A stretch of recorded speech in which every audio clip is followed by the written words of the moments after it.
Pues Miguel, un gustazo tenerte aquí en Mentes Extraordinarias. ¿Cómo estás? Gracias, no, pues es un gusto, Toño, y pues acá muy honrado de que nos hayas abierto el espacio. Qué bueno, fíjate que siempre me gusta comenzar el episodio con una pregunta y es, en la vida de todo empresario siempre hay una decisión que marca un antes y un después en su carrera como empresario. ¿Cuál es esta decisión que tomas que marca un antes y un después en tu vida? Uf, son muchas, pero yo creo que la principal fue haberme venido a vivir a Monterrey, ¿Ok? porque queriendo o no, digo, yo ya llevo aquí en Monterrey casi 17 años, ¿Ok? entonces me considero regio primera generación, ¿Ok? y queriendo o no, la gente de Monterrey traemos otro chip. Eh, es mucha iniciativa privada, mucho de cumplir palabra, mucho de que tenga una reputación. eh, y es bien diferente. Yo soy originalmente de Tlaxcala y ¿Ok? es muy diferente toda, o sea, cómo fluye la economía en estas ciudades del centro del país o pequeñas a cómo fluye en Monterrey. Entonces, esa fue la decisión. ¿A qué crees que se deba que las personas de Monterrey, bueno, en este caso desde tu punto de vista como persona que vivía en Tlaxcala, cómo veías a Monterrey y por qué decides venir de acá? Yo creo que, fíjate, estuvo muy chistoso. Yo hice mis prácticas, antes el TEC de Monterrey, para sus Sí, diplomados y maestrías y demás, lo hacían vía satélite. ok, Entonces, literal, mi práctica, cuando era practicante de preparatoria a los 16 años, mi deber era grabar esas clases en VHS, en cassettes de VHS. Eh, Todavía no me atraía el TEC de Monterrey. Lo que me hizo cambiar la forma de ver la vida fue cuando un amigo mío me invita a venir a Monterrey y veo y digo, wow, es que Ciudad de México no es así, Puebla no es así. Y luego conozco a la gente súper alivianada, donde por ponerte un ejemplo, las marcas en Puebla valen mucho y la gente como que, traes esta marca y te va a hablar y te va a tratar de manera ah, diferente, ok, ¿no? Aquí en Monterrey, de que yo me acuerdo que vi un amigo mío, traía una polo de Ralph Lauren, y de repente yo le dije, oye, está bien bonita, ¿cuánto te costó? No, hombre, no te preocupes, $10 allá en el Ross, en McAllen, ¿no? sí, Y entonces ese cambio de paradigma es bien diferente. Pero ¿por qué cambia? Creo yo que la cercanía a Estados Unidos, lo lejos de Ciudad de México, los grupos empresariales que crearon industria acá, y creo que el que el sector privado sea tan grande hace que, pues, como decimos acá, ¿no? Si tú no tienes, dinero aquí en Monterrey es porque no te gusta jalar, ¿no? Entonces, eso es bien interesante. y llegas y ¿qué sucede cuando llegas aquí a Monterrey? Cuando yo llego a Monterrey ya a vivir, logré mi sueño. O sea, te lo juro, hasta parecería como de película, ¿no? De que, como esa de Sí, 500 Days of Summer. el actor que se quiere ir a vivir a Nueva York o a Los Ángeles para cumplir el sueño, haz de Ajá, y cuenta. de repente veías todo bien bonito y de que, no, no. Eso estuvo bien padre, pero yo creo que lo más complicado, porque al mismo tiempo fue que mi hermano se vino conmigo. Ya. Y mi hermano, en cuestión de 2 días, tuvo que decir venirse a estudiar la preparatoria acá. Mm, Entonces, el intentar apoyarlo, pero yo también queriendo ya después, toda esa etapa romántica se acabó y la realidad me pegó y demás, fue complicado.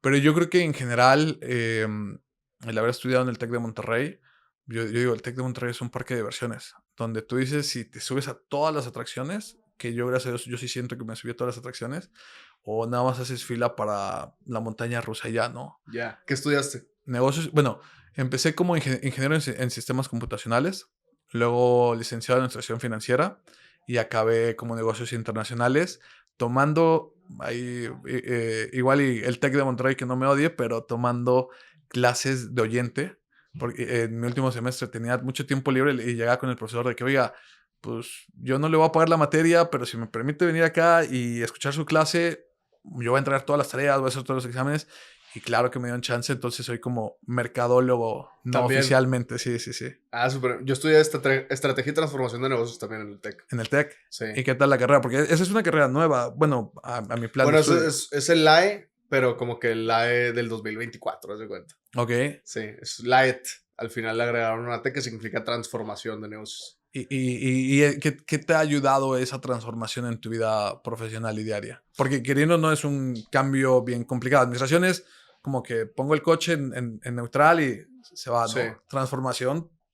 Sí, transformación más que nada es como si tienes el carro, tienes que aprender a manejar la camioneta, un tráiler y un avión, ¿no? Ok. O sea, porque tienes que, más que nada lo que nos enseñan mucho en la carrera es el poder abrir como que la mente para no cerrarte en que solamente hay una solución, sino que puedes tomar diferentes caminos que te pueden llevar a la misma solución.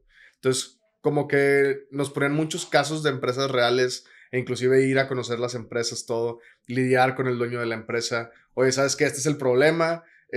Y entonces el equipo proponía una idea A, el equipo 2 proponía una idea B, y nosotros proponíamos una idea Z. Entonces, todas las ideas eran correctas, pero quien la elaboraba mejor era el que obtenía la mejor calificación. Fue algo como que nos ayudó, bueno, en mi caso me ayudó bastante, porque a la par también tenía mi negocio. Entonces, lo que aprendía, lo iba yo implementando también en el día a día de mi empresa. Muy Montessori suena, ¿no? O sea, Sí, como que no hay nada, ya sabes, como que no hay un tapujo de que no esta es la única respuesta, sino ver toda la variedad sí. de alternativas para decir la mejor, ¿no? Que ojo, ya regresaron a lo normal. Ok. O sea, como que en este caso se le llamaba el TEC 21, Ajá. que era cuando que no había exámenes finales, sino era un proyecto final que le presentabas a una empresa. Ok. Me graduó yo y lo regresan con exámenes finales y todo. Vale. Entonces, pues yo creo que en mi caso, para mi carrera, yo creo que sí fue lo mejor que pude haber elegido, ¿no? ¿Qué experiencia viviste dentro del TEC que te moldeó como persona? Yo creo que ahora que lo veo en retrospectiva, el haber entrado al TEC de Monterrey en general me moldeó. ¿Por qué? Porque si algo tiene el TEC de Monterrey es que la mayoría somos o fuimos becados. Mm, Y te tocaba, me acuerdo específicamente de una vez que fuimos a Legade a una plática y se sienta conmigo una chica con la que yo llevaba algunas clases. Y de que, hola, ¿cómo te llamas? No, Miguel, ¿y tú? No, fulanita, ah, perfecto. Y llegas a ese momento donde, ok, oye, ¿y de dónde eres? ¿Y qué hace tu familia y demás? Y le digo, no, yo soy de Tlaxcala. Y tú, no, yo de León. Ah, perfecto. Y oye, ¿y qué hace tu familia? No, pues mi papá trabaja en CFE. ¿Y el tuyo? Ah, ¿conoces Flexi? Sí. Ah, pues mi papá es dueño de Flexi. Pero, pues no lo dijo de una manera presuntuosa, nada, o sea, natural. súper natural. Y creo que eso fue lo que me moldeó, esa cuestión como que todos estamos en este lugar llamado, en este caso, TEC de Monterrey, que estoy seguro que pasa en otras universidades, y que los estratos sociales no juegan, juega mucho qué tanto, te digo, qué tanto le sacas provecho al parque de diversiones, ¿no? Sí. Eh, Eso yo creo que fue lo que me moldeó más del TEC de Monterrey. Cuando dices que conoces a esta persona y en este caso era hija del dueño de Flexi, Sí. ¿qué piensas? ¿Qué dices? Lo primero que pensé fue, creo que tengo un par de zapatos ahí en mi closet de Flexi. Soy tu usuario. No, pero segundo fue más viniendo yo de Tlaxcala y los primeros 2 años de la universidad los estudié en Puebla. Ya, Entonces, queriendo o no, la sociedad de Puebla sí, como te decía, sí tiene, y que no, o sea, que no me juzguen mucho, ¿verdad? Pero la verdad es que sí hay como una cuestión de lo que vistes es lo que eres y lo que ya. manejas es lo que te define, cosas así, ¿no? Entonces, de repente ver que eso no existía acá tanto, para mí sí cambia un paradigma muy importante. Eso es número uno. Número dos, el poder tomar clases, o sea, en Campus Puebla tenías un profesor que te daba, te voy a mentir, matemáticas, ¿no? Y acá la tenías 3 profesores y uno en inglés y bla, bla, bla, o sea, como esa Ya, variedad de opciones ayudaba. Entonces, ya estando acá, literal, y antes de haber llegado acá, porque mi papá me decía, oye, ¿para qué te vas a Monterrey? Campus Puebla, cuando yo fui segunda generación que entró a ese campus. ya, Entonces, básicamente lo que nosotros como estudiantes proponíamos, el campus la verdad es que era muy flexible y de que, oye, no tenemos modelo de las Naciones Unidas, ábrelo, vamos a darle. Ah, perfecto. Entonces era ya. como un playground muy flexible, muy padre. Sí, Pero cuando yo le dije a mi papá, no, si yo entré al TEC de Monterrey es para irme a Monterrey, ¿no? Y entonces me decían, papá, ¿para qué te vas a Monterrey a hacer cola de león si aquí eres cabeza de ratón? Yo, no, mm, es que yo quiero ser cabeza de león y yo tengo que irme al TEC de Monterrey para ver qué tanto, o sea, qué tan buenos son ellos y saber, ok, si no soy tan bueno como ellos, ¿cuál es la diferencia entre ellos y yo, no? Sí. Y después me di cuenta que no, o sea, porque también incluso por el TEC de Monterrey me fui a intercambio a Carolina del Norte, a una de las top 3 universidades undergrad para negocios. Igual, por lo mismo, ¿no? Como de que, a ver, quiero ver qué. ¿Quieres más? Ajá, imagínate que de repente si pudieras jugar contra Michael Jordan o LeBron James, de que, oye, pues quiero ver qué tan bueno, qué tan malo soy y ese gap, porque Sí. está ese gap, ¿no? Y cuando me di cuenta que no, digo, no soy Michael Jordan, no soy LeBron James, pero puedo estar en la NBA, por así decirlo, cambió el paradigma también. Entonces eso lo da Monterrey, es impresionante. Yo por eso amo Monterrey. Cuando entras y te empiezas a cambiar de carreras y todo, ¿qué es aquello que genera un impacto? O sea, ¿por qué cambias de carrera? Cambiaste 3 carreras, comentas. Sí. ¿Por qué brincaste de una en una? La verdad es que empecé en ingeniero en sistemas computacionales porque yo me considero que soy un chico del internet. Ya. ¿Y a qué me refiero con eso? Cuando yo estaba bien chavito, literal a los 15 años me acuerdo que mi primer trabajo fue ser dependiente o encargado de un café internet. Ok. Me pagaban 100 pesos a la semana. ¿100 pesos a la semana? Sí, pero tenía internet todo el tiempo que estuviera ahí. Ok. Entonces de repente había intercambio, pues todavía no había la nube y ese tipo de cosas. Me daban un disco duro con canciones y de repente 10,000 canciones y Ya. conocía bandas que nunca había escuchado o películas o aprender de que, oye, la computadora se atascó, ¿por qué no? Y aprender, ¿no? Entonces, como que lo natural era entrar a sistemas computacionales. Pero cuando me di cuenta que no podía estar 10 horas sentado frente a una computadora programando, ahí fue cuando dije, sistemas no es lo mío. Entonces, eso fue en Puebla. Le dije a mis compañeros, me voy a cambiar de carrera. Y aparte era un poquito más social que mis demás Sí. compañeros, ¿no? Entonces, me dicen, va, pero métete a la carrera más difícil que hay en el campus, que era administración financiera. Y a mí la verdad es que me encantan los negocios desde que tengo uso de razón. O sea, mi papá llevaba los periódicos y ya 3 periódicos diferentes. Y yo al principio empezaba por deportes y espectáculos, ¿no? Y después me metía a negocios. Y entonces, para mí consumir información siempre ha sido parte de mi ser. Pero después cuando me di cuenta que no podía estar 10 horas frente a una terminal Bloomberg haciendo trading, fue cuando dije, no, o sea, y aparte ya tenía que acabar la carrera, pues dije, me voy a meter a negocios internacionales, a hacer como administración de empresas, pero en inglés. Sí. Y no, hay mucho de import y export y cosas también en inglés. Pero sí, o sea, lo que siempre me ha llamado es esa inquietud intelectual que tengo, ¿no? Ya. Que creo que mis papás supieron forjar en mí o fomentar en mí a través de dejarme tomar decisiones, dejarme tener acceso a fuentes de información, dejarme sentarme en la mesa de los grandes, porque ya ves que luego a los niños de que no, estás muy chavito, ¿qué haces acá? Sí. No, no, me dejan sentarme en esas mesas y dar mi opinión, o sea, fuese buena o mala. Y eso creo que fue lo que me forjó y lo que he buscado. Pues ahora imagínate, me dedico al turismo y el TEC de Monterrey no hay una carrera de turismo, ¿no? Sí. Fíjate que se me hace muy interesante que en este caso lograste experimentar lo que es tomar clases como ingeniero y lo que es tomar clases como un licenciado. ¿Qué diferencia ves tanto en las personas y cómo piensan entre cada una de esas dos? Los ingenieros en sistemas me encantaba lo nobles que son.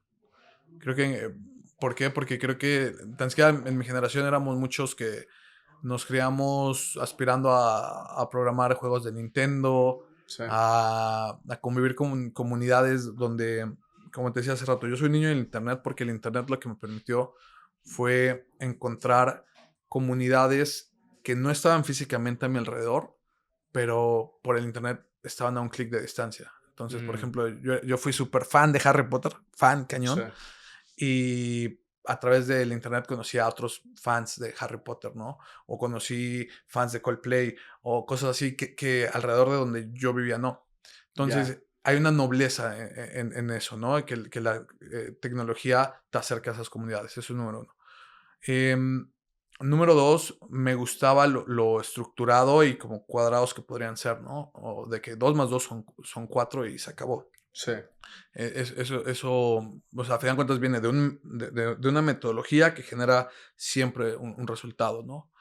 Em, y digo, ya cuando entré a la carrera y demás, que empezaba, era pre-Facebook, pero estaba MySpace y cosas así, creo que el ingeniero era este mundo que puedo digitalizar y que si bien es paralelo, en algún momento el mundo digital y el análogo se iban a encontrar, que lo estamos viendo, ¿no? O sea, ahora pides desde tu teléfono un Uber y ya no es una experiencia diferente a cuando pedías un taxi en el barrio antiguo a las 2 de la mañana, Sí. ¿no? O, por ejemplo, yo conocí a mi esposa a través de Bumble, por ejemplo, ¿En ¿no? serio? Sí, sí, sí.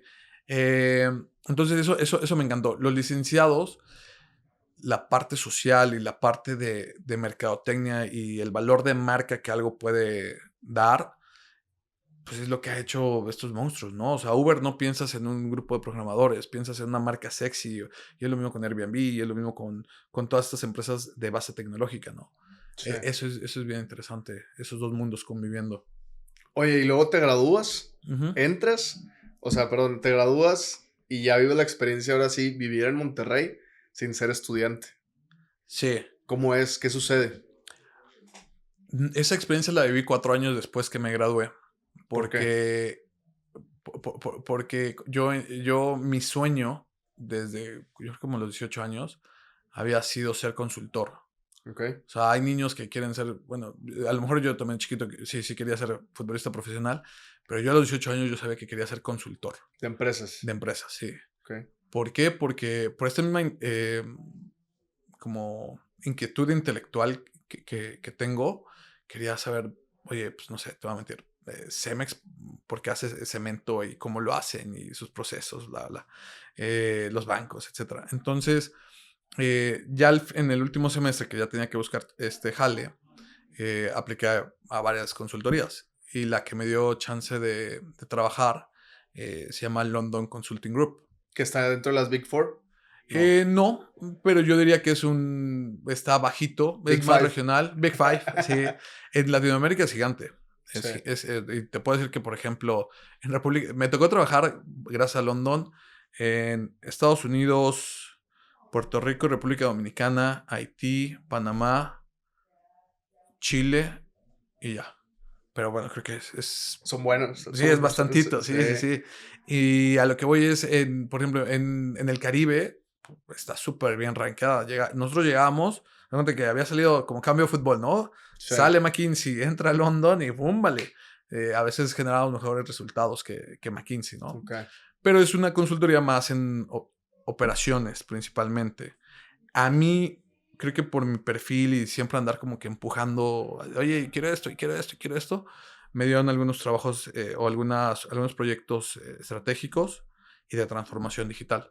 Mm. Entonces, pasé 4 años y medio fuera, o sea, sí viniendo a Monterrey, pero cada 6 semanas. Ok. Y cuando venía a Monterrey, venía por 4 o 5 días y me regresaba allá. Entonces, no viví Monterrey hasta que me salí de London. Ya. Y ahí fue cuando ya Pero tu viví en vida como Monterrey. recién egresado Ajá. fue experimentar, entrar directamente como consultor a muchas empresas grandes, ¿no? Sí, sí, sí, sí. Y fíjate que en London tiene 3 productos. El diagnóstico, que es como en 2, 3 semanas sabemos de pi a pa todo lo que está mal con los procesos de tu empresa, ¿no? Ya. Es muy demandante físicamente. Mi peor experiencia de trabajo en Guatemala, dándole consultoría al tercer banco más grande de Guatemala, dormí 7 horas en una semana. 7 horas. 7 horas, sí, sí, sí. ¿Y valía la pena la paga? ¿O valía la pena más la experiencia? Yo creo que en ese momento la paga valía la pena. O sea, porque yo me acuerdo que tenía 26 años y ganaba más de 50,000 pesos. Y de repente me llegó una oferta para ganar más de 100,000 pesos a los 27 años. Y de repente es como que mi papá creo que le tomó 20 años llegar a un nivel así, ¿sabes? Y yo Sí. a mis 3 años de egresado, algo así. Vale la pena, vale mucho o sea, pero no era la paga, lo que valía la pena era saciar esa Hambre. hambre intelectual, exactamente. Ok. Y los compañeros, o Mm. sea, los amigos que conocí ahí. ¿Te fuiste de intercambio tú de casualidad? Sí, me fui un mes ¿A dónde fuiste? a Vancouver. Ok, yo creo que hiciste como dirían acá en Monterrey, una clica, un grupito de amigos. Sí, la raza. Okay. Sí. Y esa racita, lo bonito de los intercambios o estas experiencias, Es que se quedan para siempre. eso es uno, porque nadie más entiende lo que tú estabas viendo en ese momento de tu vida más que estas personas que están en la misma condición que tú. Sí. Estás viendo fuera de tu país, estás en una ciudad que no conoces, bla, bla, bla, bla. Entonces son 10, 15 personas que son como tu band of brothers, ¿no? O sea, Sí. tu hermandad y por ellos das la vida, ¿no? Entonces, en London fue algo parecido. Porque te ibas 6 semanas a un país diferente con... ¿Cuántas personas eran? Dependía, o sea, había proyectos donde habíamos 8 consultores, había proyectos donde estaba yo solo, pero después haz de cuenta, de tu trabajo, o sea, bueno, el primer producto, perdón, te decía, es el diagnóstico, después el proyecto donde ya está más tranquilo y trabajas a lo mejor 10 horas, y después es la auditoría donde todo lo que, o sea, en el diagnóstico encuentras áreas de oportunidad, en el proyecto las solucionas, en la auditoría da seguimiento a que la siga llevando la empresa, ¿no? Okay. Y en la etapa del proyecto te permite tener un poco de más vida social, de conocer a todos los consultores que están en tu país o en la región en la que estás. Y con ellos, pues imagínate, mexicanos viviendo en República Dominicana, independientemente de la paga que recibieras, o sea, eres un extranjero y pues te quieres comer el país que estás visitando, ¿no? Sí. Entonces eso fue bastante, bastante bonito. ¿Trabajaste, dijiste, con el tercer banco más grande de Guatemala? Sí, mi primer proyecto fue una fábrica de chocolates. Ok. Tipo Willy Wonka en República Dominicana. Ah, ¿en serio? Sí, estuvo padrísimo. Pero me meten a mí a mantenimiento, siendo ¿Pero qué, perdón? licenciado. Me metieron a mí al área de mantenimiento de la fábrica de chocolates. Ya. Siendo yo licenciado. O sea, Sí. no sabía nada, pero tenía noción de cómo se debían de hacer las cosas, el mantenimiento y demás, ¿no? Es la Sí. parte más como administrativa. Entonces, bueno, a lo que yo voy es, teníamos eso. Trabajé en fábricas de chocolate, trabajé con una cadena de tiendas de caballero, Okay. de ropa de caballero. Trabajé en banca, trabajé con comercializadoras, trabajé con distribuidoras de automóviles, con supermercados. Entonces me dio mucho exposure a diferentes industrias en diferentes áreas. ¿Cuál de todas fue la que más te gustó? Yo creo que el supermercado. ¿El supermercado? ¿Por Sí. qué? Para empezar, era un proyecto de transformación digital. Ya. Entonces, imagínate, lo que hacíamos es que ellos tenían, cuando entras al súper ves que te dan una hojita de que esos son los especiales de la semana, ¿no? De que la coca Sí. a tanto, la carta a tanto. Eso sí, en Puerto Rico le llaman shopper. Entonces, el shopper, pues lo decían así, ¿no? De que no, mete la coca y métele Ya. el azúcar y la harina y así, ¿no? Pero si no tenías cuidado, Te puede afectar. a la rentabilidad. Sí.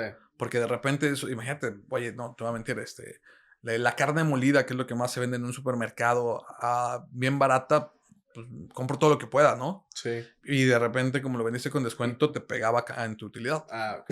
Entonces, Detectar qué era lo que estaban vendiendo que les pegaba directamente la utilidad. aquí era más, ok, con base al performance o, bueno, a las ventas por SKU, que en este caso era por producto, ver si lo ponías a $1, cuántas unidades ibas a mover, porque hay una sensibilidad de precio. Ya. Pero imagínate eso hacerlo pre-nube, pre-inteligencia artificial, pre-procesamiento de datos. Era muy manual.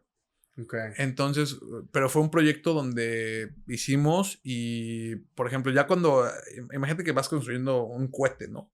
Sí. Que fueron 6 meses donde, en este caso, de que, a ver, ¿cómo está estructurada la data? ¿Cómo la homologamos? ¿Cómo nos la envían? ¿Cómo la almacenamos? ¿Cómo la procesamos? ¿Cuál es el algoritmo o la fórmula matemática que íbamos a utilizar para que al final procesara cada cambio y se tardara 6 horas y de repente te dijera, ¡pum! Esto Aquí va está. a ser, ajá. Sí. Y yo me acuerdo la primera vez que lo corrimos y de que vimos y la diferencia había sido el 2%, una cosa así. O sea, matemáticamente y todo había estado muy bien. Y nosotros de que, wow. Ya. Y eso les permitió a ellos ahorrarse más de $20 millones. Ya. Pero Sí, porque un cambio en un porcentaje afecta cañón todo. es una empresa que vende más de $1.5 billones. Sí. Entonces, si el 0.01% tiene un impacto cañón, ¿no? Ya. Sí. Oye, entonces vives la experiencia en London Consulting Group y luego dices que pasan 4 o 6 años, 4 años y medio estuve 4 en años y London. medio, sales y ¿qué sucede? Decidí tomarme un año sabático. Ok, Por lo mismo venía muy cansado, había pasado mucho tiempo fuera de familia, no había vivido a mis amigos aquí. ya. Entonces me vine a Monterrey como director de administración y finanzas de la empresa más hipster en ese momento de Latinoamérica. ¿Cuál era? Se llama o se llamaba Normal, NR Ok, Hacíamos festivales, hacíamos activaciones, hacíamos conciertos, se tenía una agencia de diseño gráfico, una agencia de diseño industrial. ya. Sí, entonces era como un mundo muy, muy de arte, muy interesante. Ok. ¿Y qué sucede ahí? ¿Qué sucede? ¿Qué es aquellas experiencias que vives dentro de Normal? Pa- ¿Era Normal o N-Hermal? lo pronunciábamos normal, pero sin la O, ¿no? Ah, ok. NR mal. Pues para mí fue tener acceso a ese mundo artístico que siempre me encantó, pero Mm, como yo no soy bueno con las artes, ya. siempre había sido espectador, ¿no? O Mm. sea, me encanta ir a Marco, pero nunca va a poder Crear la pintar. pintura. Exacto, exacto. Pero yo siempre decía que yo tenía el trabajo menos sexy de esa empresa, porque de repente, imagínate, vamos a tener al vato de Kinky aquí para activar no sé qué marca y no sé, te voy a mentir, 2X Lager y vamos a hacer una fiesta, bla, bla. O sea, es muy atractivo, o sea, cultural y socialmente, pero yo era el que estaba atrás viendo los números de que, oye, te No va a gastaste de salir más, ajá, rentable. Ya. exacto, exacto. Y me tocó ahí mejorar los resultados financieros de la empresa. Bajamos, se tenía una deuda, pues como cualquier empresa, ¿no? O sea, que al final de cuentas está palancas de la deuda. Y bajamos pues, en un 80% la deuda que teníamos en 11 meses. Ok. Eh, y a mí me dio un exposure y unos amigos en la industria. Perdón. Bien pesados. Pues más que pesados, o sea, gente que conoces y que, ok, me acuerdo, tengo un amigo que se llama Tony Gallardo, con el cual me fui a su gira en Estados Unidos. Ok. Pero era Tony, no es el vato que se sube y toca en The Ya. Bowery en Nueva York, ¿sabes? Sí. Entonces eso fue bien, bien lindo. ¿Cuánto tiempo duras en Normal? 11 meses. Ok. 11 meses. Ni el año llegaste. No, porque queriendo o no, pues yo creo que, como dicen los americanos, tenía PSTD o, ¿cómo se llama? El síndrome postraumático, o sea, yo venía, PTSD. PTSD, exacto, gracias. Venía de la guerra Sí. en En London. consultoría en Sí. London y de repente me meten un freno de mano cañón y de repente ver que el mundo no se puede mover a la misma velocidad Que se estaba moviendo la consultoría. exactamente, regresé a consultoría. Ok. Y nada más que ahora fue en transformación digital. Ok. Y entré a una que se llama Calypso. em, y bueno, ahí fue regresar a todo el mundo de tecnología. Porque era Ya. consultoría en transformación digital, implementar muchas soluciones tecnológicas, andar aprendiendo mucho de las nuevas tecnologías que venían. Entonces, igual eso fue espectacular. ¿Y en qué momento llegas al área de turismo? Sí, ¿verdad? O sea, como que muchas cosas así. Yo llego a turismo de una manera muy circunstancial hace, si mal no recuerdo, 8 o 9 años. ¿Y consideras antes de llegar a turismo que cada etapa, cada faceta que viviste te fue preparando para llegar ahí? Sí, claro. Porque, ¿viste la película Slumdog Millionaire? No. Slumdog Millionaire es una película de un chico de la India que Ujú. entra a un programa de preguntas de Who Wants to be a Billionaire, Ah, ok. a Millionaire, perdón, y haz de cuenta que le hacen 5 preguntas y cada pregunta las sabe responder por algo que le pasó en su vida. Ya. Entonces, aquí creo que en la cuestión de turismo he entrado muy bien en turismo porque algo que me pasó en mis vidas pasadas me ha permitido tener una respuesta efectiva y rápida a esos retos. Ok. Entonces, yo entro a turismo porque ya cuando yo estaba en Calypso, mi papá se retira de CFE Sí. y con el dinero de su jubilación él y mi mamá deciden poner un hotel boutique del pueblo del cual ellos son originarios, que es Huamantla, Tlaxcala. Ok. Y entonces me dicen, bueno, primero iban a hacer Airbnbs, porque se fueron a España, yo les ayudé a organizar el viaje y demás. Le encantó, porque ese era el sueño de mi papá. Conocer Europa. España España. específicamente, sí, porque él, la parte de los toros, todo eso, Le encanta. sí, sí, sí. Y entonces, cuando regresan, nos dicen, ¿saben qué? No va a ser un Airbnbs, va a ser un hotel. Y no sé de cuántas, si de 10 o de 20 habitaciones o 30. O sea, algo les abrió la mente allá. Sí, sí, sí, sí. Ya. Pero igual, o sea, sin conocer nada de turismo, ¿no? Mm, Entonces, lo primero que yo pensé es, ¿cómo vendo turismo? sí. ¿No? ¿Qué es lo que, o la gente que nos pregunte de que, ok, me interesa estar en tu hotel, qué tipo de preguntas me hacen, pues para que yo le pueda vender turismo, ¿no? Claro. Entonces, ahí es donde yo me meto, o sea, con lo que sabía, me meto a estructurar un poquito la estrategia comercial, que pues era de que alineado al internet, básicamente. Y también, bueno, en Calypso estuve 5 años. La verdad es que, Ok, duraste bastante. sí, la verdad es que muy, o sea, muy, muy padre también porque apenas me recordaba hoy que amaneció frío en Monterrey. Imagínate, yo volaba semanalmente se llama Bloomington, Indiana. O Ok. sea, a Estados Unidos. Volaba de lunes a jueves y volaba a Monterrey, Chicago, Indianápolis. Indianápolis tomaba un Uber 1 hora para llegar con el cliente a darle consultoría en transformación digital, ¿no? Mm, Miles de puntos, muchas noches de hotel, o sea, muy padre. Pero el punto está en que cuando mi papá abre el hotel, pues yo dije, es digital y es marketing digital. No sabía prácticamente nada de marketing digital más que conceptos, ¿no? ya. Para las personas que no sepan, ¿cuál es la diferencia entre transformación digital y marketing digital? Uf, yo creo que transformación digital, a ver, marketing digital para mí son esfuerzos con iniciativas digitales, ya sea que le inviertas en software o hardware, em, y que genere un retorno, pero no forzosamente tiene que haber un resultado de venta. Ok. En marketing digital le puedes invertir a software o hardware, principalmente a software, y hay un retorno en ventas. O sea, lo ves ahí reflejado. Entonces, por ponerte un ejemplo, transformación digital puede ser que hago tortillas y me estoy dando cuenta que si le meto, te voy a mentir, em, llevo el registro de mi producción y corro inteligencia artificial para que me encuentre la manera de optimizar esa producción, pues me va a generar de que, te va a mentir, Un cambio. un cambio. Ajá, las revoluciones del motor tienen que ser tanto y eso va a hacer que generes tantas tortillas con esa calidad Ya. porque la data sí lo muestra, ¿no? Ok, pero no está reflejado en ventas. En ventas es el Ya. marketing digital. Mm. ¿No? Bueno, tan siquiera para mí. Creo que tú tienes más experiencia de eso. No sé tú cómo lo No, identificas. sí, claro, yo lo veo de esa forma, como, a ver, transformación digital creo que es algo interno Ujú. y marketing digital creo que es algo externo. Entonces, para mejorar áreas internas de la empresa y optimizar procesos, creo que tienen que entrar de manera directa la transformación digital.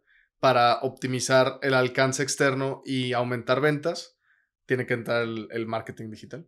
Sí, sí, sí, porque también el marketing no es solamente meterle dinero a las plataformas, ¿no? O Es la sea, estrategia sí, detrás de, o sea, muchas personas piensan que nada más es, tengo un video, le pongo dinero y ya voy a ajá, generar ventas, ¿no? Realmente hay un concepto detrás y una estrategia detrás que se tiene que llevar desde el punto A hasta el punto Z ujú, para poder generar un retorno sobre la inversión. Y muchas personas piensan, porque yo creo que se ha vuelto mucho tabú, piensan que es muy fácil aumentar las ventas. Sí. Oye, ¿sabes qué? Pues nada más invierto tanto y se genera tanto. ujú. No, pero tienes que estar en una optimización constante de la estrategia que estás haciendo. Sí. Sí. Y la otra parte de marketing digital, yo sí lo dividiría también con las ventas. Ok. Porque, digo, lo platicamos a lo mejor un poquito antes de entrar, ¿no? De Sí. que, sí, claro, yo te puedo generar que te caigan 100 WhatsApps en 1 hora. Eso no es el problema. El problema es, ok, ya tengo esos WhatsApps, ¿cómo lo convierto en venta?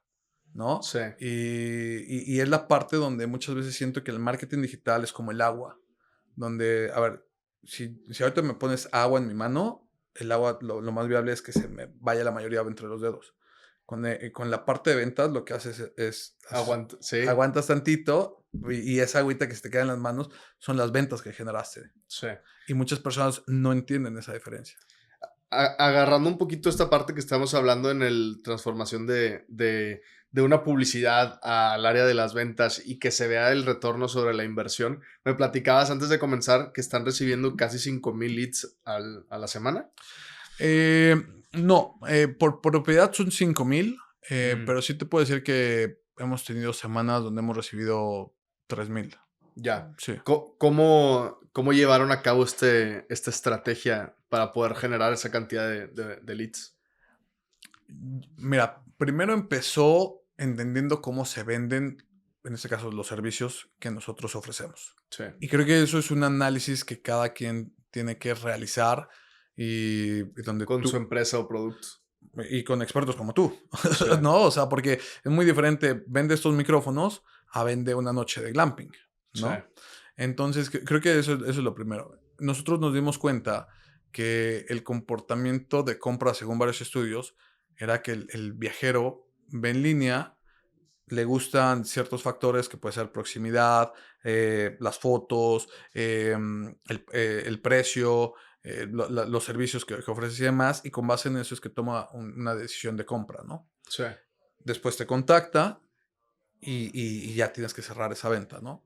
Entonces, en nuestro caso fue primero entender cómo vendemos, qué ofrecemos y con base en eso empezar a tomar las decisiones, ok, vamos a invertir en Google o vamos a invertir en Facebook o en TikTok o lo que sea. ¿Cómo segmentas al viajero correcto? Porque Fíjate me que imagino que cada viajero es súper, súper diferente. sí, pero creo ¿O qué tienen en común? ¿Cuál es el común denominador? que son humanos.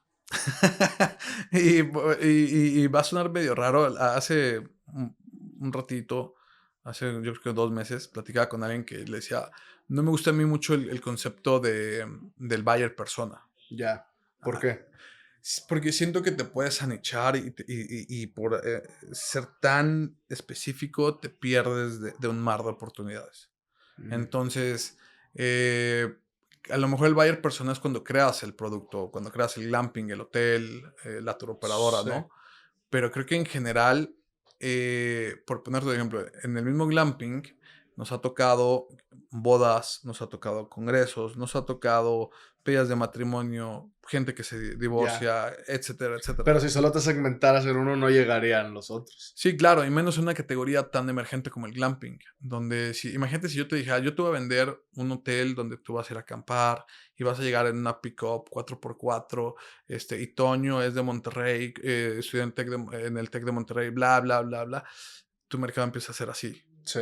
Y creo que el glamping ahorita lo que necesita es que tu mercado sea así, Mm, ¿no? ¿Por qué? Porque es una nueva tendencia. Es como cuando eh, empezaron las cervezas light, ¿no? O sea, si te vas tan de nicho, de que no es que va a ser para los ultramaratonistas y demás, no vendes el volumen que necesitas como empresa para sobrevivir. sí. Vamos a regresarnos tantito a dónde llegas al área de turismo, Sí. que viene siendo cuando dejas Calypso, ¿se llama? Está en Calypso todavía, pero sí se Sí. llama así. Dejas Calypso y empiezas a adentrarte en este mundo. Sí, sí, sí. ¿Y cómo llegas? Yo creo que lo que vino de... Decías que ya estaba el hotel que querían tus papás, el hotel boutique, todo. ¿Cómo empieza este proceso donde tú te adentras por completo? Cuando yo salgo de Calypso fue en mayo de 2018, Ujú. un mes antes del Mundial, Sí, porque, digo, de los pocos lujos que me doy en esta vida, así eran los mundiales. ok. Entonces fui al Mundial de 2018 ¿Dónde fue? en Rusia. ¿En Rusia? En Rusia, sí. Y una vez habiendo conocido ¿Qué tal Rusia, Rusia? espectacular. Sí, Espectacular y al grado de que yo me quedé 3 meses y medio viviendo en Rusia. Ah, ¿en serio? Sí, sí, sí, o sea, me hice, porque yo tenía, así como mi papá tenía su sueño de irse a España, en mi caso era un backpacking en Europa, ¿no? O sea, ese Ok, era mi sueño y tenía 32 años en ese momento. ok. Em, pero creo que lo principal fue que quería entender del porqué de muchas cosas de Rusia y lo que Rusia en ese momento nos permitió fue que todos los que tuviéramos la visa del mundial nos podíamos quedar, en teoría era hasta julio y lo extendieron hasta diciembre. Y como Mm, no tenía nada más que hacer o nada más importante que hacer acá en México sí, y tenía una boda aparte en Londres en septiembre de una amiga mía del intercambio, ujú, me quedé en Rusia y lo aproveché para, así como el TEC de Monterrey, comerme todo lo que pude de Rusia. ok, Me metí al Museo del Ajedrez, que tú ok, dirás, ¿por qué te vas al Museo del Ajedrez? Bueno, los grandes maestros del ajedrez, muchos han sido de Rusia, ¿no? Kasparov, y entonces tenías ahí el juego de ajedrez de Kasparov, ok, y el Museo Cosmonauta, y por ejemplo, para todas esas personas que dicen que el hombre, bueno, que los americanos no aterrizaron en la luna, creo que la muestra más de hermandad entre Estados Unidos y Rusia está ahí. Hay una roca lunar donde mm, literal dice, a ver, esta roca nos la enviaron los americanos diciendo que venía de la luna del Apolo 11, ¿no? sí. Y nosotros llegamos a la luna y aquí ¿Y está si la se otra roca. parecía? Y sí, o sea, entonces sí, los americanos llegaban a la luna. Y lo dicen los rusos, ¿no? O sea, en el Museo Ya, Cosmonauta, no creo que... que sea falso. Sí, sí, sí, ¿no? Ya, Pero son de esas cosas impresionantes. Y ahí, hablando de transformación digital, pues yo no sabía ruso, pero mm, tenía el Google Translate y creo que una de las mejores pláticas que tuve en mi vida fue con una viejita afuera de un pueblito en Rusia, sí, en un pueblito en Rusia, y estoy viendo las ruinas de una iglesia. Y nada, así como que, oye, ¿qué habrá sido eso? Y llega una rusa, bueno, una señora rusa y me empieza a hablar pues, en su idioma, ¿no? Y yo, a ver, peme. Y ya le pongo el Google Translate y me explica que esa iglesia era una iglesia ortodoxa, que los bolcheviques habían destruido, pero que su familia la había construido en su momento. Entonces me empieza a contar la historia de su vida, todo por un proceso de transformación digital a través de Google Translate. de Google Translate, exacto, ¿no? Mm, Entonces, digo, me quedé allá y pues aprendí lo más que pude de Rusia, fui hasta el otro lado de Rusia literalmente, me metí a tours con rusos, viejitos rusos, para conocer, imagínate como Sausalito, California, ahí en San Francisco, el Sausalito de Rusia, ¿no? Y ya. cositas así bien ¿Qué, interesantes. qué, qué comida comen en Rusia? Creo que lo único que no me gustó de Rusia fue la comida, porque es pepinos, mucho pepino.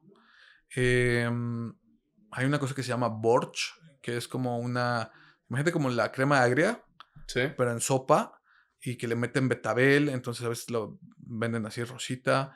No estaba bueno. No, no, no, o sea, pues son sabores muy básicos. O sea, aquí en México de repente encuentras un aguacate que aparte del sabor tiene la textura. No, allá era como que hay 4 cosas tradicionalmente y eso es lo que comemos, ¿no? Ya, no más, no menos. Sí, sí, sí, o sea, porque así que digas la carne o algo así. Oye, ¿y cómo era No. la piedra lunar?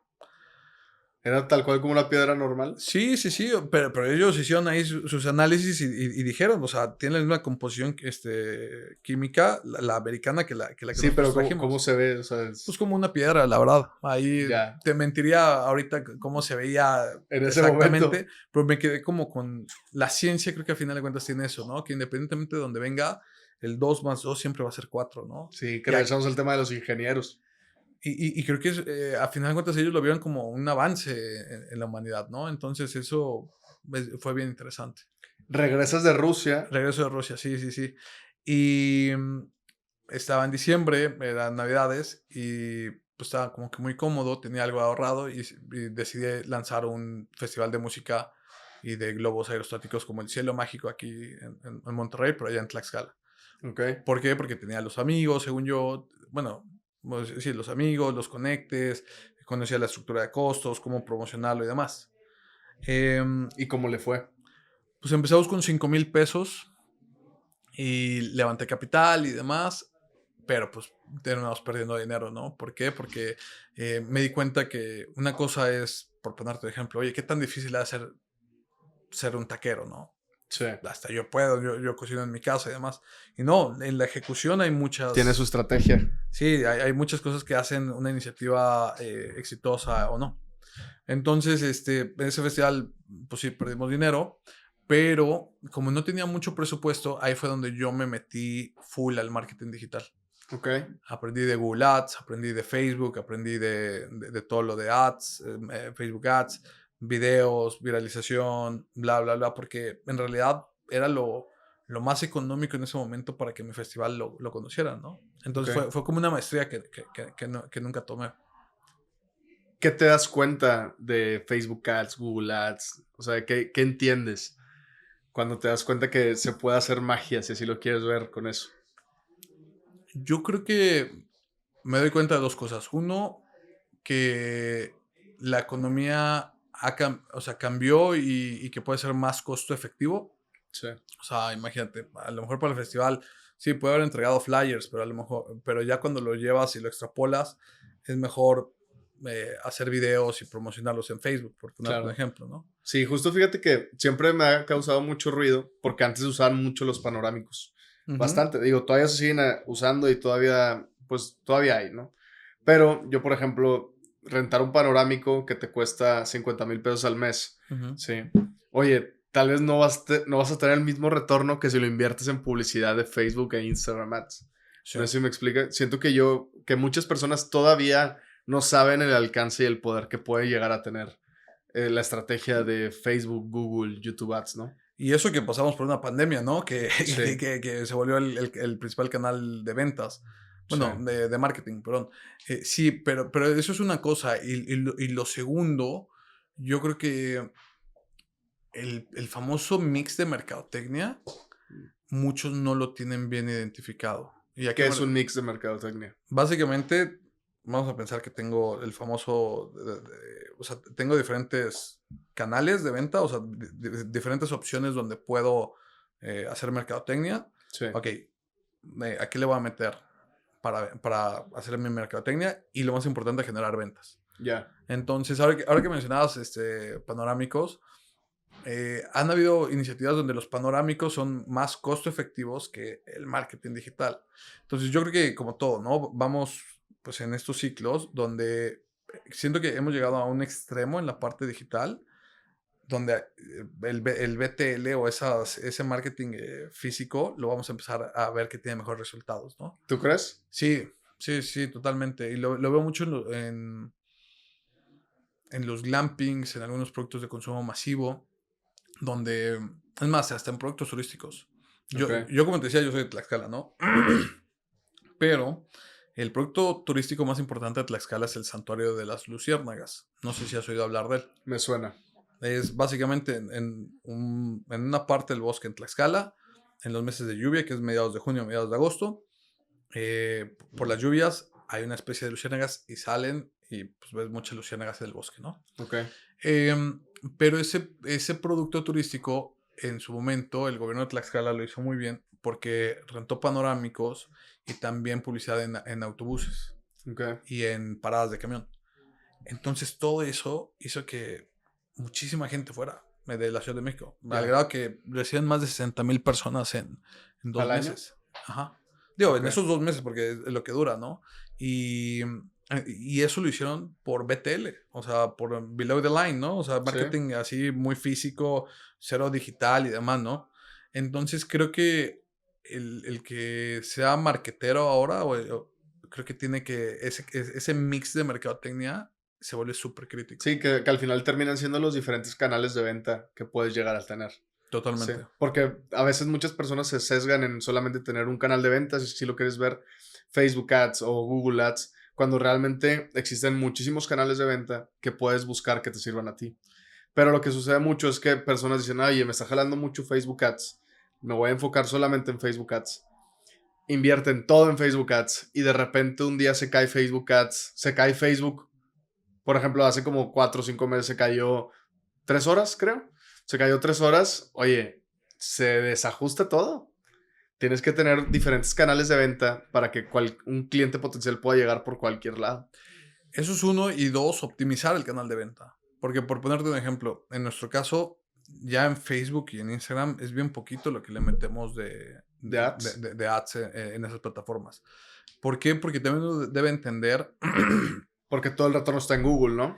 Sí, pero yo creo que es como la intención de compra. Entonces, por ponerte un Ya. ejemplo, a ver, vamos a empezar con las plataformas actuales. TikTok. TikTok me aparece de que pollos no sé qué cosa. Vamos a pensar que es un anuncio, o sea, o de risa o de información o lo que sea, pero que me llama la atención, ¿no? Oye, está bien padre. Quiero comprar un pollo en este momento. No, son las 11 de la noche y estaba viendo TikTok nomás Ya. para relajarme, ¿no? En Facebook e Instagram es algo parecido. Ok, me aparece porque el algoritmo detecta que vi algo de pollos, pero Sí. igual en este momento pues ya tengo mi comida y estoy en la oficina, ¿no? Pero en Google estoy buscando a las 2 de la tarde dónde hay pollos y me dice que hay acá, pues hay un mayor retorno, ¿no? Entonces Claro. creo que hay que entender en ese canal de mercado, pero en ese mix de mercadotecnia, la intención de compra y para qué quieres cada uno de estas herramientas, ¿no? Sí. Y me ha tocado, conozco gente que le ha metido 250,000 pesos a Facebook al mes y vendía millones, pero esa es la otra, la optimización. Porque, ok, cuando yo le decía, oye Miguel, 250,000 pesos y vendí 5 millones de pesos. Oye, pues felicidades, compadre, traes un buen negocio. Oye, pero representa el 5%, esos 250,000, si mal no recuerdo, sí. O sea, representa el 5% de tu venta. Y quítale el costo del producto, el envío, bla, bla, bla, bla. Estás perdiendo dinero. Mm, Entonces, ahí es donde o sea, donde uno debe de pensar, sí. ¿no? Entonces, por ponerte un ejemplo, bueno, hago el festival, Sí. genera Pérdida. la pérdida, pero aprendí muchísimo en marketing digital. Y cae y bueno, yo me regresé a Monterrey, ya iba a regresar a London, de hecho, y cae la pandemia. El Mm, día en que Trump cierra las fronteras, que fue que un jugador de básquetbol, Rudy Gobert, empezó a jugar con los micrófonos y después dicen, pum, tiene COVID este chico, y fue como que se dieron cuenta de toda la gravedad, pum, se cierra. Fue un jueves, miércoles o jueves, y yo el domingo iba a volar a Puerto Rico.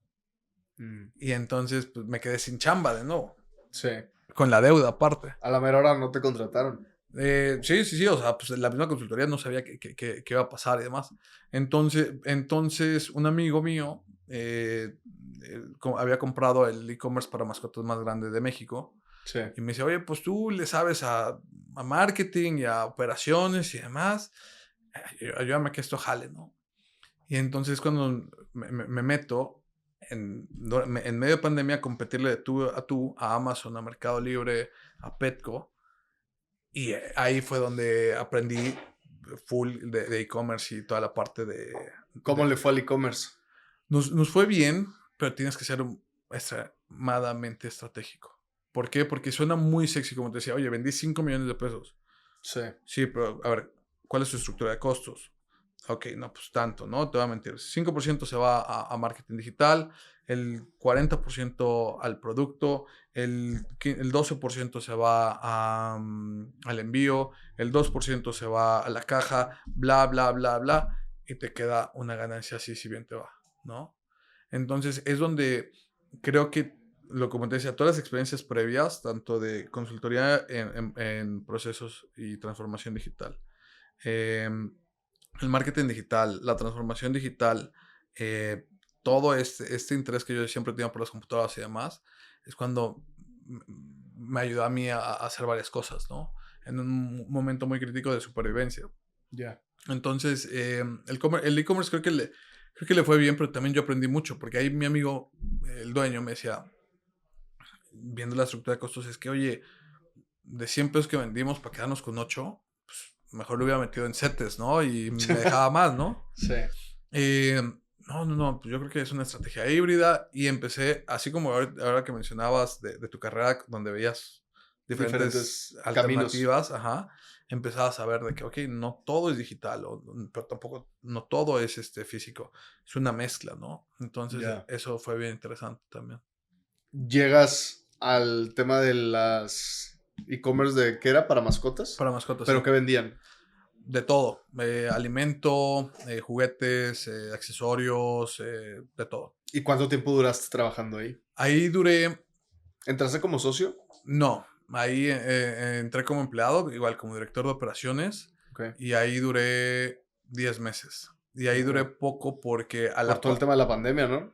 sí, fue durante la pandemia, pero a la par que teníamos eso, nosotros, bueno, yo siempre había ayudado a mi familia a comercializar el hotel, ¿no? O sea, A la par. a la par ya sea que estuviera en Calypso, en la consultoría en transformación digital, o estuviera en esta empresa de e-commerce, ¿no? Entonces, lo que yo, o sea, a la par apoyaba, pero me llamaba mucho la atención del modelo de negocio del hotel, Ya. porque sí puede generar flujos muy interesantes, pero también le tienes que meter muchísimo dinero. Entonces, ¿dónde está la escalabilidad en los hoteles? A ver, así de sencillo. Si voy en un escenario conservador de un hotel, yo le voy a meter, te voy a mentir, 10 millones de pesos para recuperarlos en 15 a 20 años, ¿no? Entonces, es Es meterle, mucho tiempo. sí, sí, sí, es meterle mucha lana. Entonces, no hay escalabilidad. Cada cuarto te cuesta, si bien te va 1 millón de pesos, o sea, es una locura lo que cuesta. Entonces, como que con papá siempre como que platicamos de que, oye, sería padre ver de qué manera bajamos. La eh, cantidad de años. sí, sí, sí, o sea, a final de cuentas el retorno de la inversión y demás. Y cuando, y bueno, Gaby, que es bueno, en ese momento era mi novia, ahora es mi esposa y también mi socia en Antly Living, ella me introdujo al concepto del glamping. Ya. Si quieres, regresémonos tantito a cómo conoces a Gaby. Dijiste que la conociste vía Bumble, ¿no? Sí, por una aplicación, sí, por Bumble. Cuando yo estaba haciendo el festival, Sí. pues yo estaba en un pueblito. Mm. Entonces, pues quería conocer más personas. Entonces, nada, se abrí el radio ahí de Bumble y es que hicimos match y nos conocimos. Que al final termina siendo una transformación digital también. Claro, no, y ahí es lo que me encanta. O sea, hay estudios que muestran que por el Internet ahora es el principal canal en el que la gente se conoce, ¿no? No tiene que ser por aplicaciones, sino por el Instagram, por Facebook, por TikTok y demás, ¿no? Pero sí, totalmente, es una transformación de vida totalmente. Y cuando ella te recomienda que entres al área de los glampings, Ujú. ¿sí? ¿Qué experiencia había detrás de eso? ¿O cómo llegan a esa idea? Todo surge a raíz de una apuesta. ¿De una apuesta? Sí, sí, ¿Cómo? sí, sí. Ella le va a las Chivas, yo le voy a la América. Ya. Y en un clásico apostamos pues que el que perdiera le tenía que pagar la vacación al otro. Ok. Entonces ganan mis tricampeonas Águilas del América. y ella elige, bueno, dice, ok, yo voy a pagar, pero yo voy a elegir. Ah, bueno, está bien. Y ella eligió un glamping allá en Puebla. Ok. Y a mí se me hizo muy interesante porque cuando empecé a ver, ok, el costo de la habitación, pues no creo que se hayan gastado 1 millón de pesos en esto. Y ok, en ese caso tenían 4 burbujitas, pero vi que estaban todas llenas Sí. y que había costado un billete haber ido ahí y demás. Y dije, suena interesante, ¿no? Entonces, llega la pandemia, bueno, yo me regreso acá, después llega la pandemia, entro yo al e-commerce, pero ya habiendo conocido todo esto, yo compré unas burbujas también Mm. y las puse allá en Huamantla, de donde son mis papás, y nos viralizamos. O sea, ¿Tenían ahí terreno o...? teníamos terreno, sí, pusimos unas 3 burbujitas, la verdad, y yo pensé, pues este va a ser un ingreso complementario, ¿no? De aquí va a sacar para las cheves y se atiende ya casi solo en Monterrey y ya, ¿no? Pero de repente se viralizó durante la pandemia, en noviembre de 2020. O sea, al grado de que teníamos todo lleno hasta febrero. Y Ok. cobrábamos 8,000 pesos y la noche. Y era una locura. Mm. Una locura. Y nos pegó eso. Y le dije a Gaby, no, ¿sabes qué? El camino de la hotelería va por los glampings. Porque le metes menos dinero, potencialmente puedes cobrar o generar los mismos ingresos que un hotel. Y el retorno sobre la inversión es en muchísimo tiempo. Menos. En 5 a 7 O años vas a sea, recuperar el dinero. comparado a lo que te tardas de recuperarlo en el área de la hotelería. Ujú, de 15 a 20 a 20 ¿Eso en años. qué año fue, perdón? Eso, el segundo glamping, Glamping Oakley, lo lanzamos en mayo de 2021. Mayo de Y 2021. ahí en un día vendimos 400,000 pesos. En un día. En un día. Con 20 glampings. No. En ese momento, Con... digo, ya no eran, o sea, estaba Glamping Amate, las 3 burbujas, se viralizó. todo muy bien, ¿no? Digamos que fue como una pruebita, ¿no? Un proof of concept. Oye, Sí. jaló, vamos a hacerlo ahora mejor y más grande. Armamos otro con 8 tiendas en el Santuario de las Luciérnagas. Ah, ok. Sí, porque yo sabía que en ese lugar se necesitaba hospedaje de cierto nivel, ¿no? Sí. Pero pues, no había, al no haber hospedaje, lo que pasa en turismo es que cuando no hay hospedaje, el dinero no se queda en la comunidad. Porque, pues, no sé, vas, te echas una nieve y te regresas y ya, el gasto es mínimo, ¿no? Sí. Entonces, Pero si hay hospedaje, te puedes echar 2 nieves y te quedas a dormir ahí. exacto, la nieve y la cena y el temazcal y bla, bla, bla, bla. Entonces, ahí le digo a Gaby, eso habrá sido yo creo que en febrero de 2021, de que, oye, vamos a hacer un glamping, ¿no? En las Luciérnagas. Bueno, va. Con lo que habíamos ganado del primer glamping y endeudándonos en tarjetas y mi papá que me apoyó con una parte, mi papá y mamá, lanzamos Glamping Oxley. Y para esto, en el festival, como yo no tenía dinero, en turismo, el evento más importante en México se llama Tianguis Turístico. Ok. Un año es en Acapulco, otro año es en diferentes partes. Este 2026 va a ser en Tijuana. Ok. Este, y pues ahí es donde ahí van todos los profesionales del turismo y demás, ¿no? Entonces, cuando yo lancé mi festival, como tenía una vocación muy turística, yo a quien viera con una cámara me acercaba y de que, oye, compadre, soy Miguel Huerta y traigo este festival y dame un Ya. espacio y hacía yo mis propias relaciones públicas, ¿no?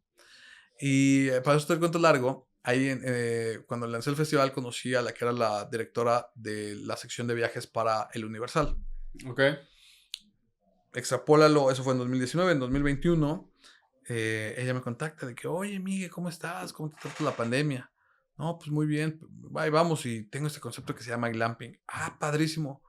Oye, y después del de las burbujas vas a hacer otro. Fíjate que sí, va a ser en el Santuario de Luciérnagas.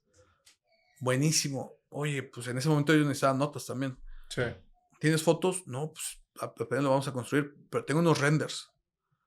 Pásamelos y los publicamos. ¿Segura? Sí.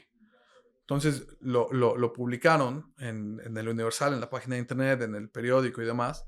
De suerte, bueno, no de suerte, yo, digamos, siguiendo la parte de los procesos, yo ya tenía mi página de internet, teníamos un número de WhatsApp, teníamos 2 chicas que todavía siguen en Nantli, Carlita y Mariana, que ya están entrenadas para cerrar ventas y demás. Nos publica ese día el Universal en mayo con renders y vendemos 400,000 pesos. Entonces, Sin haber tenido los glampings todavía. exacto, exacto. ¿Y para cuándo los habían reservado? Para mediados de junio, para la ¿Y, temporada de y, Luciérnagas. y en qué fecha estaban?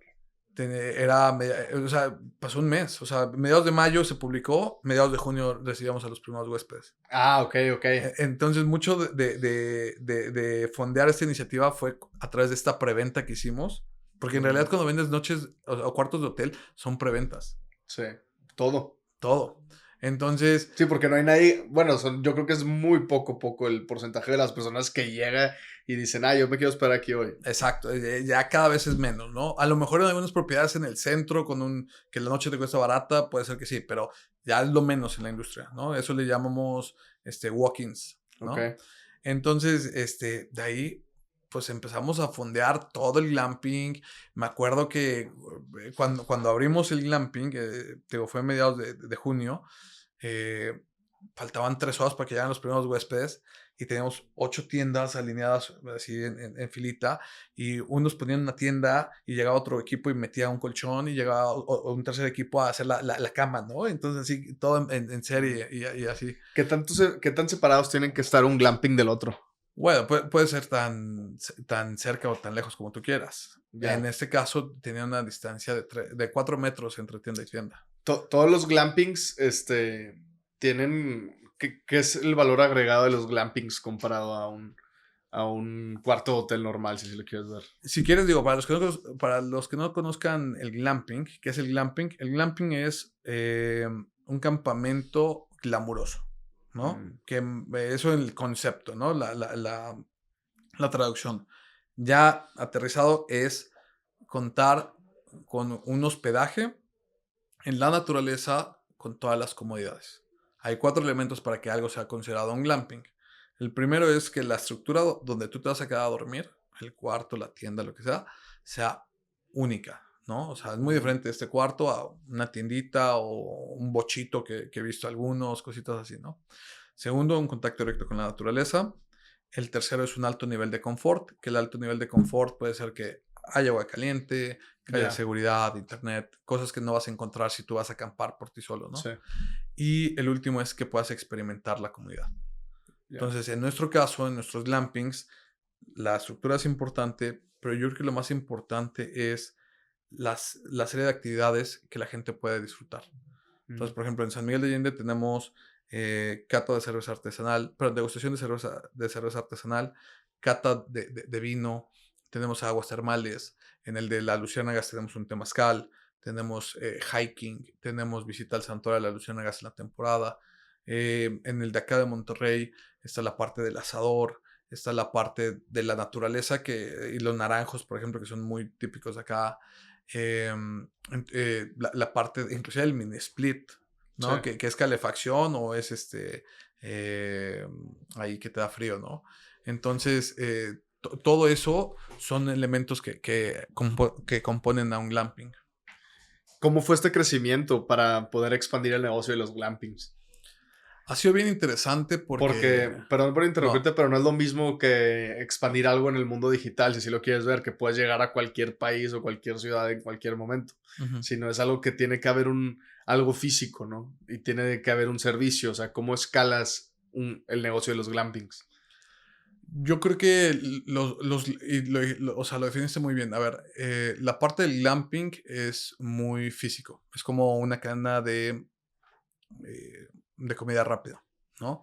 Donde a final de cuentas, por ubicación, vas a estar topado a un ingreso. Entonces, para que tu empresa crezca, necesitas abrir más ubicaciones. Sí, Al abrir más ubicaciones, lo que tienes son economías de escala en la parte operativa, con lo cual te permite centralizar y hacer más cosas, ¿no? Entonces, aquí lo interesante del glamping es que nosotros ha sido a través de fondos propios, pero ya también con los resultados que hemos generado anteriormente, ha habido gente que se nos ha acercado a invertir. ok, Entonces, hemos hecho esto o propiedades que tenían el glamping, que pensaban que era como tipo, hago el glamping, lo meto en Airbnb y se va a vender por sí solo. No. Y de hecho, creo que ese es uno de los grandes problemas que está pasando con los Airbnbs a nivel mundial, ya, ¿no? Airbnb vino a democratizar el poder invertir en real estate comercial o de tipo de hospedaje, pero la realidad es que muy pocos van a generar una rentabilidad sobre esa inversión, ya. ¿no? ¿Por qué? Porque no tienes economías de escala, no, y no tienes la marca. Ok, si yo tengo un departamento en el Obispado, no sé qué cosa, o en San Pedro, sí, pero ¿y luego cómo lo hago único? ¿No? No, a lo mejor lo hago de concepto, ¿no? Y de que es todo negro y es el depa negro de San Pedro, ¿va? Perfecto. El Black Sheep. Ajá, el black sheep, ándale, ahí para que alguien que nos Ya. esté escuchando lo ponga. Pero el problema que va a encontrar es, ok, y luego cómo, o sea, cómo haces, o sea, la persona de limpieza te va a limpiar uno, por ejemplo, en una cadena te limpian hasta 15 habitaciones en un día. Ya. Entonces, imagínate, en 15 habitaciones ese costo de la persona de limpieza, pues lo divides en esas 15 habitaciones. Acá en el black Es sheep de uno. uno, Nada más se queda ahí. entonces no tienes economías de escala, ¿no? Al menos que tengas un chorro de departamentos, pero en este caso una persona invirtió en un depa para un solo depa, no, sí, Exactamente. ¿no? Ajá. Entonces, es por eso que los hoteles en Estados Unidos y aquí en México están regresando. Porque sí, está muy padre, pero de repente te empezaban de que el Airbnb, sí, pero deja los platos limpios y baja la basura y tiende la cama y mete o sea, en Estados Unidos yo leí de mucha gente de que y tú mismo tienes que lavar la ropa y deja propina y te cobro $400 por limpieza. Claro que estás lastimando al huésped y el huésped va a decir, no, ¿sabes qué? Mejor me voy a un hotel, ¿no? Ya. Entonces, es donde, bueno, servicios de mercadotecnia no puedes meterle porque la propiedad te va a generar o sea, ciertos ingresos y de repente, no sé, si llegas tú y el típico de que, oye, te llevo tus redes por $5,000 al mes, pues no, va a representar el 30% de mi ingreso, por ponerte un ejemplo, ¿no? Sí. Entonces, ese es el Sí, no problema se que puede tengo. escalar. Exactamente. Pero en esta área de los glampings, me imagino que es en cierto punto replicar lo que haces, por ejemplo, en Tlaxcala, replicarlo acá en Monterrey. Ujú. ¿O qué variedades hay de acorde en donde decidas crecer? No, nosotros sí, en la parte operacional y Gaby que lleva toda esa parte, ella sí ha logrado estandarizar mucha parte o gran parte de la operación. La parte comercial es muy digital y aunado a que hacemos el marketing digital in-house, que va desde la cuestión orgánica, pagada, creación de contenido. Ya empezamos a hacer nuestros propios videos, TikToks y todo eso. Eso, pues, por las economías de escala que tenemos, ¿no? Ya. El reto yo creo que más importante, o sea, es que la propiedad tenga lo que hemos visto ya con la experiencia que necesita. Y lo otro es que sea rentable, porque, ok, en pandemia fue una cosa, pero ahora que el mundo se abrió, así te la Salió más pongo. competencia. Sí, pero por ponerte de ejemplo, el año pasado, la Riviera Maya, San Miguel de Allende y Los Cabos, o sea, todo lo que fue dolarizado les fue pésimo. Mm, Pésimo. Yo conozco hoteleros que vendieron la mitad en 2024 de lo que vendieron en 2023. ya. ¿Por qué? Porque hay mucha competencia. El mundo, Tulum en pandemia, todo el mundo quería ir, carísimo y bla, bla. Ahorita, ¿quién quiere ir a Tulum? Sí. No sé ¿No? qué amigo me estaba contando que le cobraron $20 por una Tootsie Pop en Tulum. Wow. No manches. Pues dile a tu amigo que si no quiere invertir en glampings. No, Sí, para lo que yo voy es, o sea, el punto está en que esa parte de la competencia es bien crítica. Y ya. creo que no lo hemos visto en la industria o la gente que invierte en turismo no se sienta a verlo. Por Mm, ponerte un ejemplo, ¿sabes cuántas tour operadoras hay en Monterrey? no.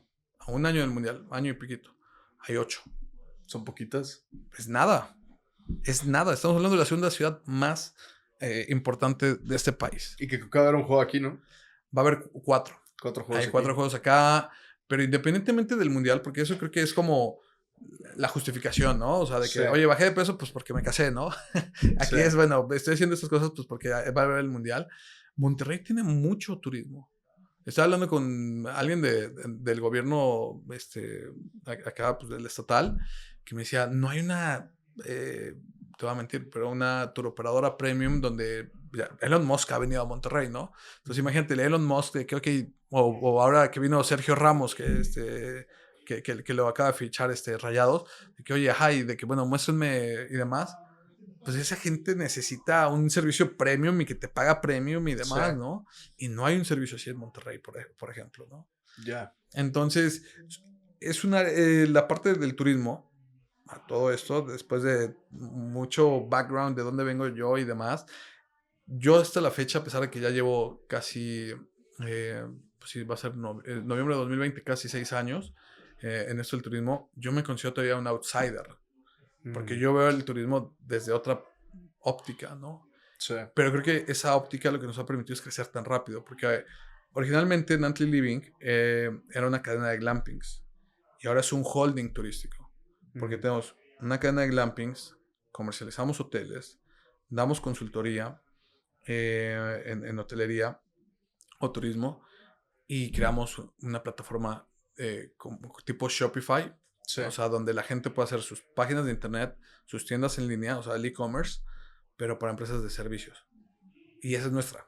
ya. Sí, sí. Actualmente, ¿en cuántas ciudades de México están los glampings? En 4. En Huamantla, en el Santuario de las Luciérnagas, en Anaquemilpa, Tlaxcala, San Miguel de Allende y Allende, Nuevo León.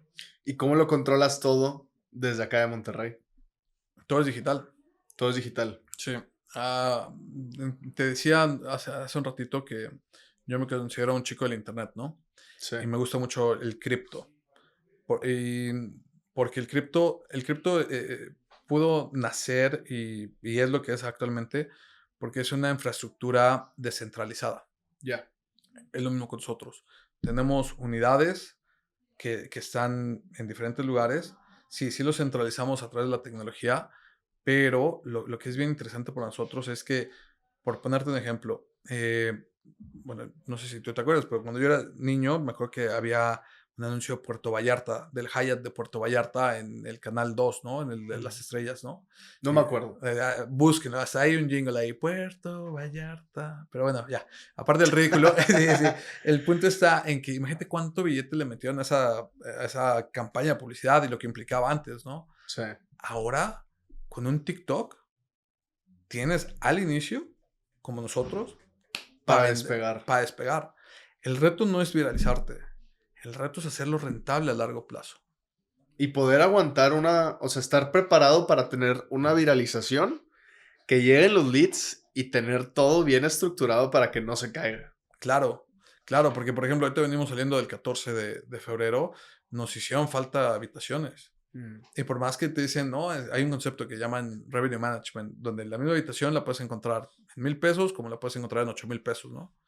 Por más que la pongas en 8,000 pesos, ya hay un momento en el que no es posible, ¿no? Entonces ahí es donde tú lo dijiste muy bien, o sea, ten todo esto, pero aparte para viralizarte, entre comillas, de manera constante. Sí. Eso es bien complicado, digo, tú mejor que yo sabes de eso, ¿no? O sea, mantenerte es súper complicado. Sí, yo creo que más que mantenerte es estar en constante actualización de lo que las personas piden. Ujú. Sí, porque te puedes mantener con lo que pasó en el 2022 y mantienes la misma estructura, pero si no te adecuas a lo que hoy el mercado está demandando, que quiere consumir, que quiere ver cuánto tiempo realmente si dura, porque muchas personas dicen, no, es que ahora tienes que subir videos de más de 1 minuto porque TikTok te va a ayudar a que se vuelva más viral, porque se está copiando el formato de YouTube, ¿no? Ujú. Sí, pero ahorita la gente no ve nada de 1 minuto. Ahorita la gente nada más quiere meterse, distraerse 3 veces y seguir haciendo sus cosas. Ujú. Entonces es mantenerte en una constante actualización para que los videos se adecúen a lo que hoy demanda el mercado. Ujú. ¿Sí? Dentro de lo que vienen siendo los glampings, ¿cómo te adecuas en esta constante actualización y de lo que las personas demandan para ver y poder seguir apareciéndoles? ¿Qué estrategia llevan? Lo más bonito de nosotros es que el 85% de nuestra venta es vía WhatsApp. Entonces ahí constantemente estamos escuchando al cliente. Mm, Entonces, oye, no te voy a mentir, oye, ¿aceptan perros? Sí, ya aceptamos perros, ¿no? ya, Oye, y no te voy a mentir, ¿puedo hacer un retreat de yoga? Sí, claro, también es un lugar para estos espacios. ya, Entonces, a lo que yo voy es escuchando mucho a la gente lo que y piden. vamos creando producto o amenidades o lo que necesiten. Ya. Me gustaría adentrarme un poquito en cómo es trabajar en pareja, cómo es trabajar en que tu esposa sea tu socia dentro de la empresa. Fíjate que conceptualmente creo que es más complicado de lo que es en el día a día. Mm, Porque, digo, a ver, a nosotros nos ayuda mucho que somos áreas que se complementan. Si fuésemos, no sé, que los dos quisiéramos hacer ventas, a lo mejor ahí habría, ya, no choque, pero como que a final de cuentas no es lo óptimo, ¿no? Hay mucho choque por la naturaleza de nuestras áreas. Gaby lleva operaciones, yo llevo venta. Pero al final lo que nos dimos cuenta es que es bien sencillo. Comercial promete y operaciones cumple esa promesa.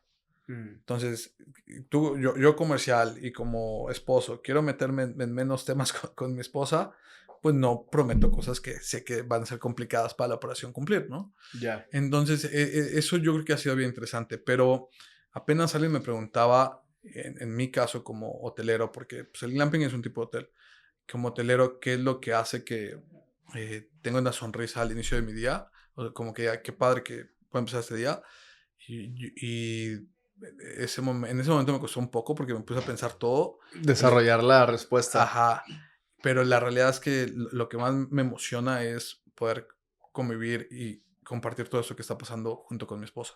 Ya, Porque a lo mejor porque como pasé mucho tiempo como consultor, solo, o con esta vida medio glamurosa, pero que no podía mostrarle a mis amigos o a mi pareja en ese momento, etcétera, ahora lo convivo con ella, ¿no? Entonces eso creo que es muy gratificante. ok. ¿Cómo manejan este balance entre trabajo y vida personal en pareja? Uf, yo creo que eso es algo que le deberíamos de preguntar a Gaby, porque yo soy workaholic. Mm, Sea o porque vengo de esta escuela que me dejó la consultoría, ¿no? De trabajar 10 horas al día. Em, pero creo que ella ha sido quien me ha ayudado de que, oye, ya hablamos mucho de negocios, vamos a hablar Ya cambia ahora. el tema. Sí, sí, sí, sí, sí. Entonces, ella me hace que yo me conecte con esa otra parte soft. Ya. Eh, y yo creo que como ella lo lleva, básicamente conforme a cuando ella considera que ya fue mucho de un tema o ya le aburrió o alguna cosa así, vamos a reenfocarnos en nosotros, ¿no? Ya. Para ir concluyendo, me gustaría que nos comentaras cuáles son los hábitos que manejas en tu día a día como empresario, sí, que los tienes que mantener y qué es aquel aprendizaje que le quieres dejar a todos los que están escuchando este episodio. Claro. Lo principal es optimizar el tiempo. ¿Ok? Entonces, yo como lo hago, todo lo calendarizo y en la noche reviso que mañana tengo esta agenda para ejecutarla el otro día. Eso es lo más básico. O sea, el time management es crítico. Lo segundo, queriendo no hacer cosas que a uno le emocionen. Y a mí Ya. la parte de turismo me emociona mucho. ¿Por qué? Porque es un sector gigante. Genera el 8.3% de nuestro Producto Interno Bruto. Sí. La construcción genera apenas el 6%. O sea, entonces, ¿qué voy yo? Es una industria que cada rato está cambiando y de repente ahora Y que va en crecimiento. Sí. Y con inteligencia artificial lo que va a generar es mayor productividad, lo cual va a liberar tiempo, que ese tiempo la gente lo va a ocupar en experiencias. Punto. ¿No? Ya. Pero bueno, retomando todo esto es time management, la otra es la parte de algo que te apasione y por último, utilizar mucho inteligencia artificial. Ok. Entonces, por ponerte un ejemplo, yo constantemente estoy con la grabadora de mi teléfono que después lo transcribe a texto y luego lo copio en ChatGPT y demás. Entonces, utilizo mucho inteligencia artificial para análisis de datos, para mejora de procesos, para empoderar a mi equipo Ya. y eso creo que ha sido la base. Y la última pregunta era, ¿cuál, perdón? ¿Qué consejo le darías a Consejo. alguien que está tomando su camino como emprendedor o que sigue ya en el camino de empresario, pero está teniendo varias trabas? Yo creo que lo primero es identificar si este camino es el que quieres tú o no. Mm, Porque aquí en Monterrey lo he visto mucho que mucha gente quiere ser empresaria por ser conocido como Miguel el de los brownies o el del ya. chicharrón o el del glamping, lo que sea. Sí, que se ponen así en la caption del Instagram, CEO. Sí. CEO, founder y casi, Sí. Digo, yo lo tengo así, ¿verdad? Pero No, está es bien. parte de... No, pues le cuesta, ¿no? Pero creo que hay un momento en que hay que hacer un examen de conciencia de que, a ver, en realidad, ¿esto es lo que quiero? Sí, sí lo quiero, perfecto. Ok, ¿está dejando los resultados? Esa es la segunda pregunta. ¿Está dejando los resultados que espero? Mm, Y si no, no pasa nada. En verdad, no pasa nada en decir, ¿sabes qué? Yo soy muy bueno, por ejemplo, te voy a hablar yo, Miguel Huerta, yo soy muy bueno en marketing, en comercial y en finanzas. Estoy seguro que hay alguien afuera le encantaría que le apoye y que su proyecto yo diga, yo puedo apoyarlo, ¿no? Entonces, eso creo que vale la pena. Siempre estar en contacto con lo que es real para cada uno de nosotros. como una retroinspección constante de uno. Sí, sí, sí, sí. Y hay un último, ten el ego al margen. Mm, Y eso yo lo aprendí, porque mi ego me hizo hacer ese festival. ya. Pero ese ego me hizo perder casi 2 millones de pesos. Mm, Pero también ese ego, eso es en la parte negativa, ¿no? Y lógicamente, como todo, la historia, pues ya cuando la ves con, o sea, lo que te pasó antes, pues ya lo ves con lupa y dices, no, estuve bien padre por X o estuve bien feo por Y, ¿no? Pero el ego, creo que es lo peor que le puede pasar a una persona. Entonces, por poner un ejemplo, yo ahorita estar platicando contigo, me hubiera gustado más entrevistarte y voy a empezar un podcast a ver si después me acompañas, sí, pero quiero aprender, porque al final de cuentas, cuando uno tiene el ego bajo, todo es sorpresa. ya. Y de que de repente, oye, estoy sentado ahorita con Toño, wow, es algo bien, bien padre, ¿no? Mm, Hay que keep the ego at bay, dirían los sí. gringos, ¿no? Sí, yo creo que muchas personas al final dejan que su ego les gane, que les domine. O siento yo que, bueno, tengo muchos amigos que dicen, no, hombre, es que me dio en el ego y lo tuve que hacer, ¿no? O el típico de que, hazlo o qué, y no, nada, y ya lo terminan haciendo, ¿no? Como que al final yo creo que uno como ser humano tiene que aprender a balancear su ego y también también tantear hasta qué punto pueden llegar con eso. Justo algo que empecé a tomar un curso de meditaciones y algo que te enseñan mucho es, o sea, que el ego te ayuda a sobrevivir, ¿sí? Porque sin el ego, o sea, haz de cuenta que el ego aparece cuando tú piensas que te vas a morir y normalmente todo se hila a que tu mente piensa que vas a morir porque así es como pensaban ancestros así de hace miles y miles de años, hablando en cuanto a este ejemplo, ¿no? Imagínate que antes de que llegaras, no sé, no teníamos nada organizado aquí. Y entonces mi ego me hablaba y me gritaba, es que ya lo tienes que hacer, lo tienes que hacer. Pero realmente se aparece el ego porque en el trasfondo es que si no dejo todo listo, voy a decepcionar al invitado. Y si dejo decepcionado al invitado, me va a quemar con sus amigos. Y si me quema con sus amigos, ya no voy a tener invitados. Y si no tengo podcast, me quedo sin amigos. Y si me quedo sin amigos, me muero. ¿Sí me explico? Entonces, todo se ahila de una manera muy rara en el cerebro. Es que tú lo dijiste muy bien. El ego es de sobrevivencia, pero no puede estar en modo sobrevivencia todo el tiempo. Sí. Y creo que va por ahí. Hay momentos, por ejemplo, yo ahorita, mi esposa y yo queremos tener hijos y posiblemente 2026 sea cuando empecemos a buscarlo o buscarle, pero no sé qué voy a hacer. Pero lo que voy es... ¿Ya quieres que sea hijo? Niño. No. Por mucho tiempo sí, pero no, ya ahora me es indiferente. Pero a lo que yo voy es, creo que si uno tiene eso de sobrevivencia todo el tiempo, no disfruta a veces lo que está logrando. Sí. Y a veces también está bien, como, oye, está bien padre, ahorita ya luché todo lo que, y empujé todo lo que tenía que empujar. Ahorita voy recogiendo las redes y voy disfrutando y eso creo que es lindo también. Sí. Pues con esto concluimos el episodio del día de hoy. Muchísimas gracias por tu tiempo. No, gracias a ti, Te lo agradezco bastante. Estuvo bien interesante la plática. Pues te digo, a ver si hacemos una segunda parte ahora de mí hacia ti. Claro. Porque estoy seguro que muchos de los que estamos en turismo y en hotelería no sabemos vender en un mundo digital. Ya. Eso. Pues bueno, lo dejamos para otro episodio. Ya un gustazo. Un gustazo.